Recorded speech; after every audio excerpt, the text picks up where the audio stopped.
आता प्रसारित करीत आहोत नाशिक जिल्ह्याचं वार्तापत्र.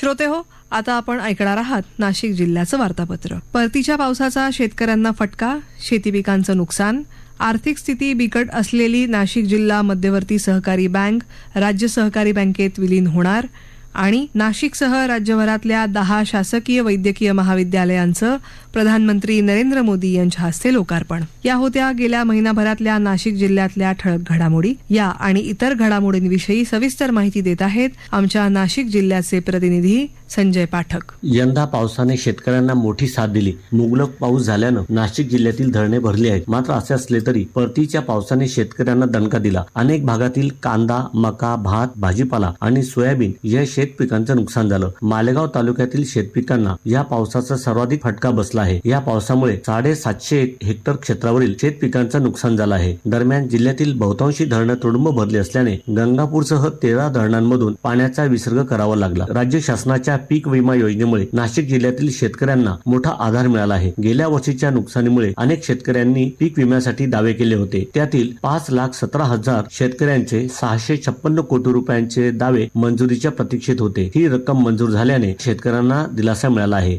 कांद्याच्या भावावर नियंत्रण ठेवण्यासाठी केंद्र शासनाच्या वतीनं विविध उपाययोजना केल्या जातात. यंदाही चालू खरीप हंगामात कांदा पिकाचे एकूण क्षेत्र, अंदाजे उत्पन्न, संभाव्य निर्यात याची माहिती घेण्यासाठी केंद्र शासनाच्या कृषी आणि शेतकरी कल्याण विभागाच्या पथकानं नाशिकमध्ये भेट दिली. लासलगाव येथे शेतकरी आणि व्यापाऱ्यांच्या अडीअडचणी त्यांनी जाणून घेतल्या.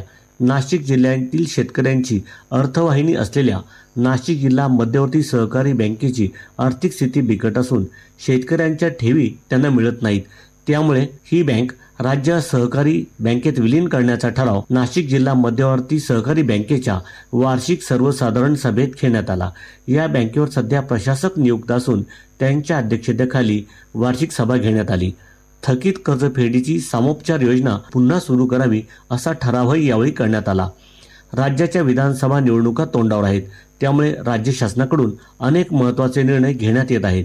गेल्या 15 दिवसात नाशिकच्या विकासाला वेग देणारे अनेक निर्णय राज्य मंत्रिमंडळाच्या बैठकीत घेण्यात आले. यात नाशिकमध्ये डाळिंब संशोधन केंद्राला मान्यता देण्यात आली आहे. तर नाशिक शहराची भविष्यकालीन गरज लक्षात घेऊन त्र्यंबकेश्वर जवळील बेसे येथे किकवी धरणाला मान्यता देण्यात आली आहे. त्यामुळे नाशिककरांच्या पिण्याच्या पाण्याची सोय होणार आहे. याशिवाय याच धरणावर वीज निर्मिती देखील होणार आहे.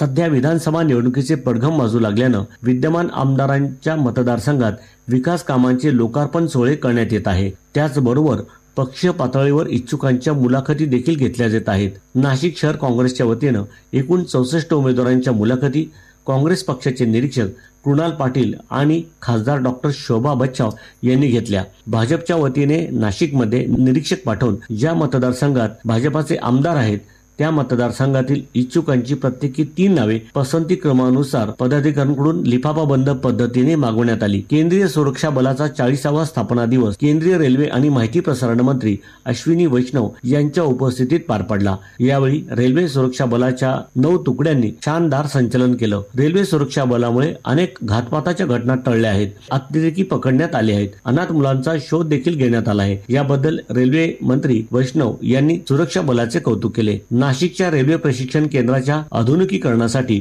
35 कोटी रुपयांच्या निधीची घोषणा त्यांनी केली. गेल्या अनेक वर्षांपासून नाशिकमध्ये शासकीय वैद्यकीय महाविद्यालयाची प्रतीक्षा होती. ती आता पूर्ण झाली असून नाशिकसह राज्यातील 10 शासकीय वैद्यकीय महाविद्यालयांचा लोकार्पण सोहळा प्रधानमंत्री नरेंद्र मोदी यांच्या हस्ते दूरदृश्य प्रणालीद्वारे पार पडला. नाशिकमध्ये महाराष्ट्र आरोग्य विज्ञान विद्यापीठात झालेल्या कार्यक्रमात नाशिकचे पालकमंत्री दादा भुसे, राज्याचे अन्न आणि नागरी पुरवठा मंत्री छगन भुजबळ, खासदार डॉक्टर शोभा बच्छाव आणि खासदार भास्कर भगरे उपस्थित होते. यावेळी दादा भुसे यांनी शासकीय वैद्यकीय महाविद्यालयामुळे नाशिकमध्ये वैद्यकीय शिक्षणाबरोबरच रुग्णालयात उपचाराची सोय होणार असल्याचं सांगितलं. महाराष्ट्र आरोग्य विज्ञान विद्यापीठाच्या कुलगुरू डॉक्टर माधुरी कानिटकर यांनी शासनाचे आभार मानले. थकबाकीमुळे वीज जोडणी तोडलेल्या ग्राहकांसाठी महावितरणने अभय योजना जाहीर केली. या योजनेत एक रकमी थकीत रक्कम भरल्यास थकबाकीवरील व्याज आणि दंड माफ करण्यात येत आहे. 2,771 ग्राहकांचे अर्ज मंजूर झाल्याने त्यांनी 2,22,00,000 रुपयांचा भरणा केला आहे. त्यामुळे महावितरणला देखील दिलासा मिळाला आहे. आकाशवाणी करता संजय पाठक, नाशिक. याबरोबरच नाशिक जिल्ह्याचं वार्तापत्र संपलं. हे वार्तापत्र आकाशवाणी मुंबईच्या प्रादेशिक वृत्त विभागानं सादर केलं.